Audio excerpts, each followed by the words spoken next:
Yes, international football is finally over, and you know what that means? It's derby time. Luton against Watford. Welcome to our Hatters Walk. We've got a Hornet as a guest on our show this week to talk about the big one. It's at Kenilworth Road. It's at Saturday. It's at 12:30, and I, as a neutral, can't wait. Mark and Sam are here to preview the game that they looked for first when the fixtures came out in June. Welcome to a Hatters Walk.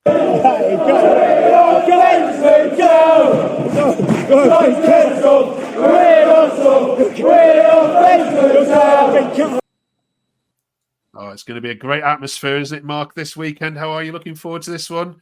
Buzzing? Yeah, the atmosphere is going to be ranked, going to be cranked up, and I think that they've got a point to prove after the performance at Sheffield United, and 2 weeks with the international break to work on tactics and a few things. So yeah, I think we're going to see the what Luton's about on the 19th. Okay. Welcome, Rio, to Hatters Walk. We'll get your view in a second. Sam, you're a young Luton fan in comparison, obviously, to Mark. No offence. So you won't have seen too many of these derbies, though. But you obviously get it, though. You hate Watford as much as the next Luton fan. Yeah, I was there at the last game, 2-0 Watford in the I think that was the season we went up. I think that was one of the most enjoyable games I've been to. Sorry, Rio. Mark, talk about your history of your dislike for Watford. Where does it start?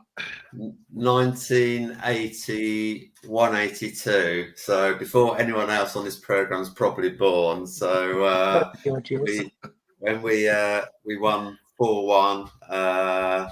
And then, it really started from there. And then in the 80s, remember going through the allotments at Watford and the cup runs. And it was basically just ingrained in me, the dislike for Watford. But it's been 1981, 40 odd years ago was my first derby. And like any other club derbies, there is no feeling like it. It's almost like that sick feeling in your stomach that you want the win, but just do not lose. You dare not lose.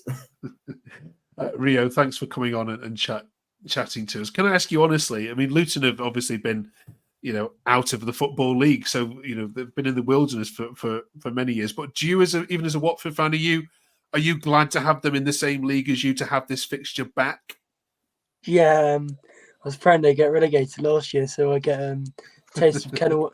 So I get a taste of Kenilworth Road before obviously they move into, I think it's Power Court in a few years' time. But yeah, obviously it's a very big derby, and I think the coaches on our end shows that, because there aren't many, at least one way bubble games in English football right now. Okay, Rio, if you win, the rumours are that perhaps it might be Edward's last game. How much would you personally enjoy putting the nail in his coffin?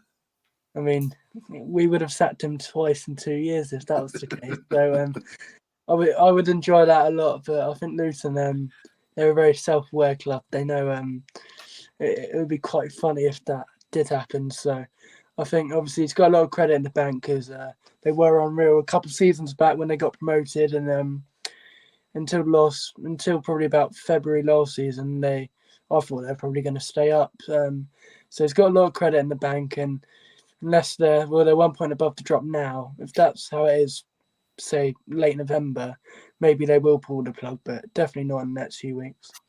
Okay.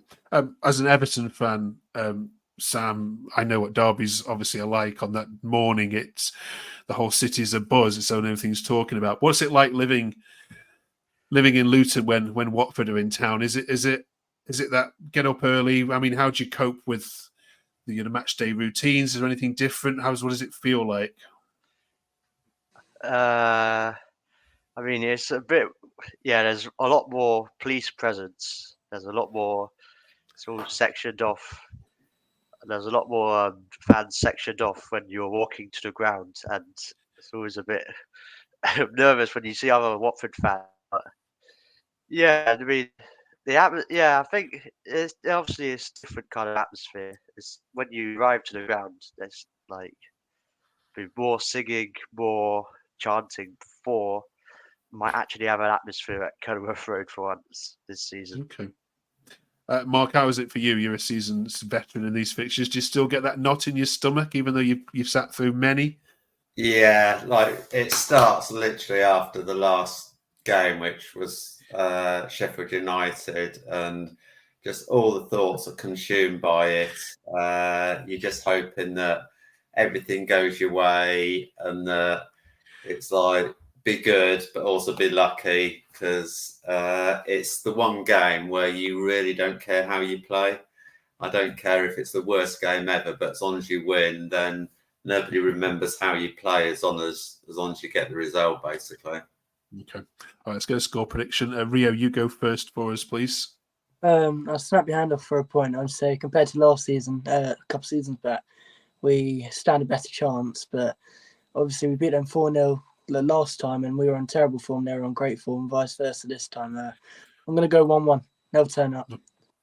All right, Sam? I think we'll go 2-0 up, and I think they will score twice, and it will end 2-2. Right, I'll okay. take that. Okay. Mark, you wouldn't take a draw now, would you? I'm just because of the reaction I'm expecting and the atmosphere I'm expecting, reaction after Sheffield United. I'm going to go a 1-0 win, which is very brave considering our record with clean sheets. But Kaminsky's on form, so it's not going to be pretty. But I'm going for a 1-0 win. All right. Okay. Thank you all. Thanks, Rio. We'll let you go back. Enjoy the game. Behave yourself. Thanks so much for joining us.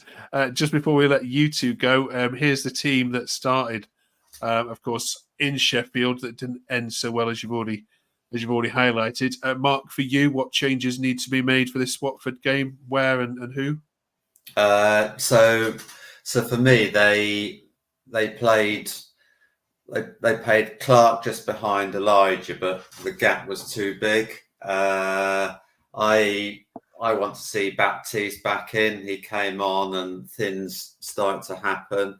Ideally, I'd like Burke to be in the middle with Mengi, but he doesn't like playing Alfie Doherty as a left back. He doesn't feel we get the cover for his defensive work. So I wouldn't be surprised if Burke stays right back, but I think we'll go back four with Walters at the back and Burke, and I think Carlton Morris will come in, and I think Baptiste will come in. I think they're the two changes that I'd expect to see.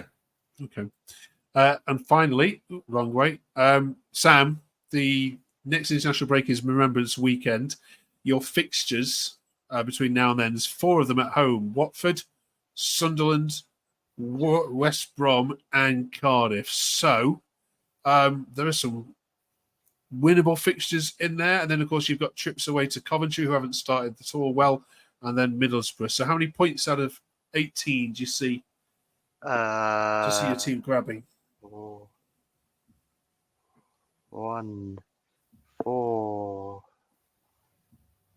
6. Okay. I love that confidence. Mark, any advances on 6? Yeah, I think we'll get a couple of wins, a couple of draws. So I'll go for 8. All right. Okay. Fair enough. It's not a bad little run, is it? There's still talk of relegation. Luton aren't going down, are they? Based on what you've seen, no, too good to go down. It depends how long. I think if there's a real risk of us going down, I think we probably will get rid of Edwards and bring someone in. But yeah, so it depends if we keep this up. If we get as I think Rio said, if it gets to November and we're still playing like this, they might have to change something. Okay. All right, let's hope the Watford game goes positively for you. I'm not going to look forward to our next chat if it doesn't. Thank you very much. It's good to have proper football back, and I'm genuinely looking forward to this one. I shall be watching with a lot of interest. Good luck, Mark. Good luck, Sam. Enjoy the big derby game this weekend, and we'll see all of you on the other side of the Watford game. Good luck. Thank you.